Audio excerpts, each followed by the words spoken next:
Haiti is not making headlines the way it was 6 years ago, right after an earthquake instantly turned much of the country into a natural disaster zone. If the news coverage has dropped off, the recovery on the ground is ongoing. So let's reflect a moment by watching a clip produced by our next guest, photographer Mark Baptiste. It's part of a short film called 35 Seconds, which reports say was the actual length of the earthquake. Let's take a look.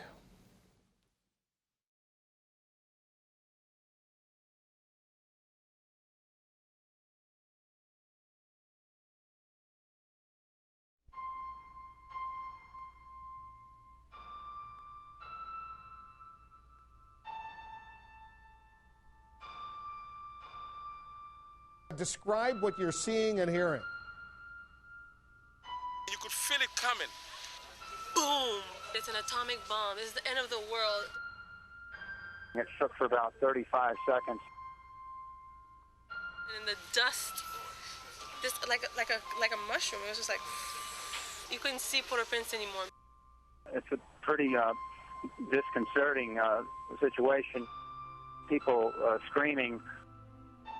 People, are very frightened.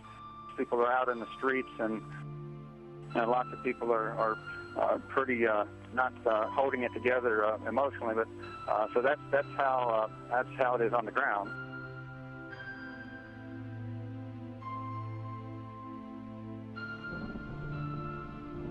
All of a sudden, I don't see anything. The war is coming to an end.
God did not want us yet, so therefore we are still alive. My kids and my wife, they went back to Connecticut. But I stay out here in order for me to keep helping the Haitian people because they need us, they need you. Even amidst the rubble, there is hope.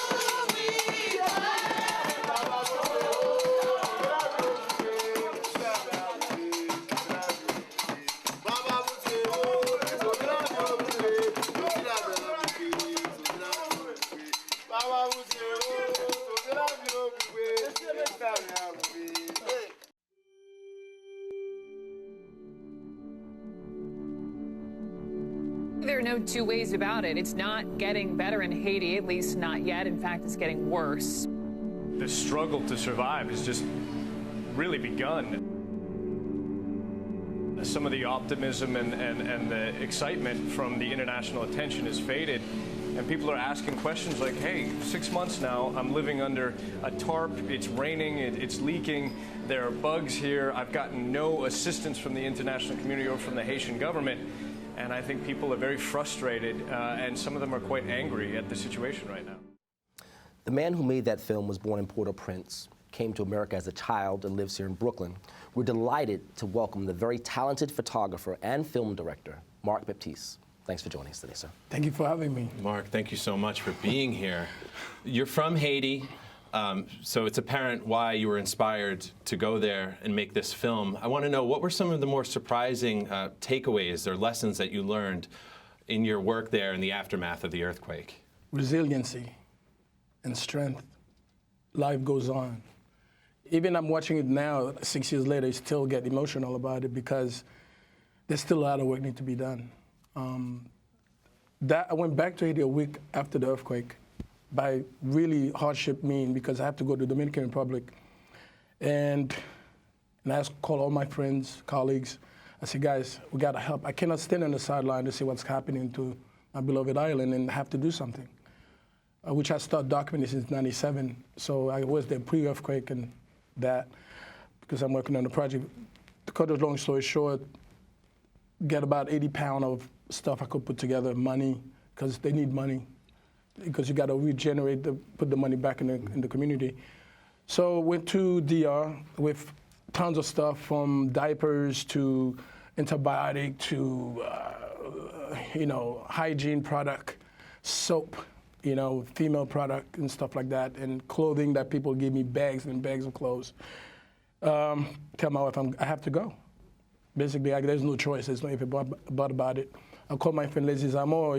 He said, Mark, that's all I have. This 5K, take it down. My brother, Fritz, lost everything. He was building a condominium. It was collapsed in front of him. And he's already lost his kid because this kid was nagging him to go buy his bike. That's what saved him. That's what he said. God did not want him today. And it's a very powerful when he said, God did not want me today. When you realize the earthquake took more than 250 to 300,000 lives. It's pretty deep, and I have to be there. So I took 10-hour drive from the border to Port-au-Prince. I arrived around nighttime. Still, I couldn't understand it. Pitch black.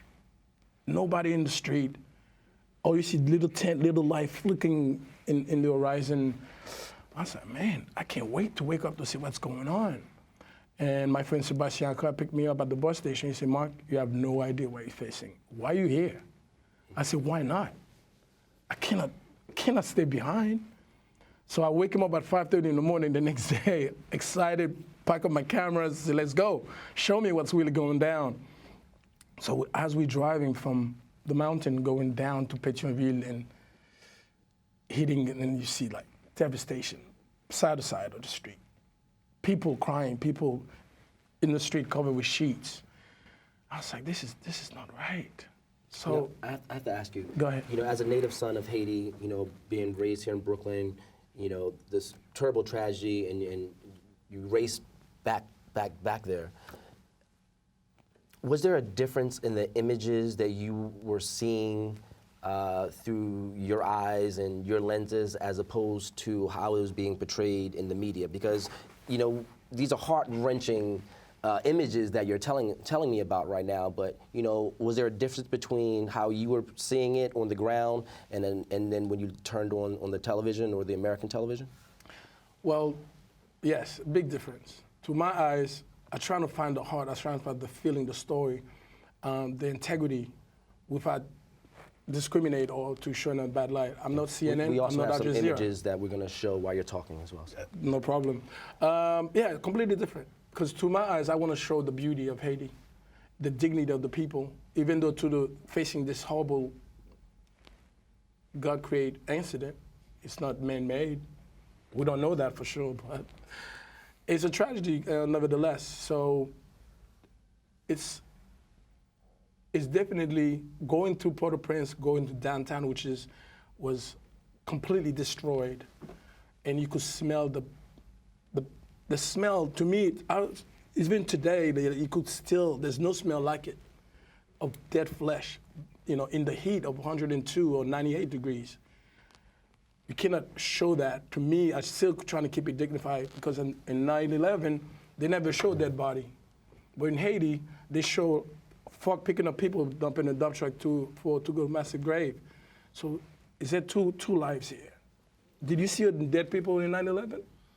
Not one image, not one. Yeah. And there was 3,000 people lost their life.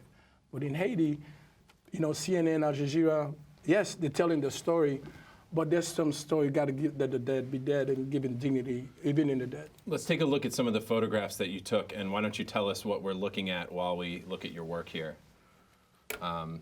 Do we have photographs? Here we go. Oh, that is the. These the aren't first devastation picture. pictures. They're not devastation. These are some of your other work, I'm hearing. Exactly. Well, we want to also be able to contrast, the images that you're telling us about with the beauty of the country as well. What would you say 6 years later? What is the atmosphere in Haiti like now? Well, right now, I mean, there's definitely change. There's no more people in tent in downtown or in the Champ de Mars or Pétionville or in front of, because you're talking about 15 million people homeless. Now we're down to 40,000.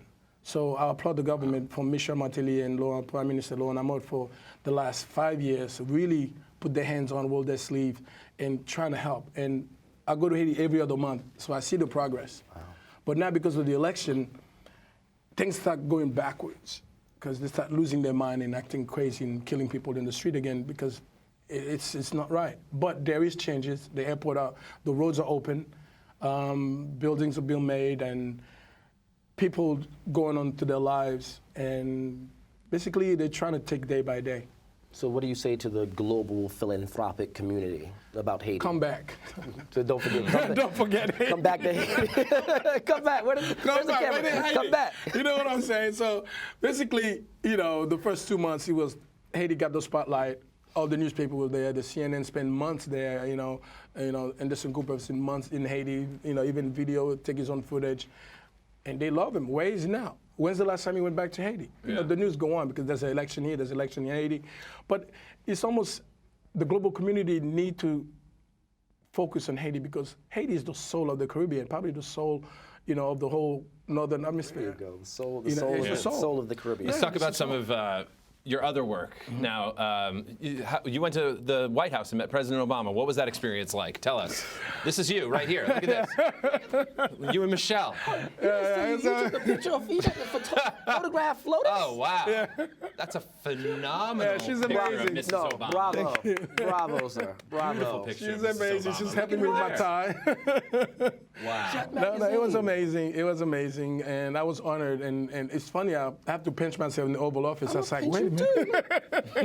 I was like, what is going on? Is this Haitian brother in the White House hanging out, with Obama? What the hell is going on? What's happening? No, it was really, really the fastest 7-minute shoot I ever had, but it was the most fulfilling because it's like, he's a busy guy. It's like, you got it. So took 5 hours to go to security, but that's it. It's like Fort Knox, man. You got to move on. But what's he laughing about right there? What's I was President cracking Obama? jokes, man. Okay, This guy talking about basketball, I think. It's like, I say, can you really? I mean, it's really down to earth, man. It's like, it's powerful. When he shakes your hand, he really look at you like, hey, how you doing? Now, tell us about the Global Empowerment Project. You have a web series. I understand that you're editing right now, so tell us a little bit about that. Well, Global Empowerment Project is a collaboration between two of my partners, Dr. Robert Gore and Mr. Brian Pawpaw. So we come together. Friends of BK Live. Friends of BK Live. Yes. Wonderful. That's what I heard. Wonderful.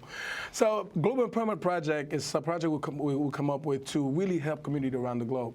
It happened to start with Haiti, but our plan is to go beyond Haiti and make Cuba or America because there's problem here in our backyard. So we want to expose, empower community, teach them about healthcare, education, and extreme sport.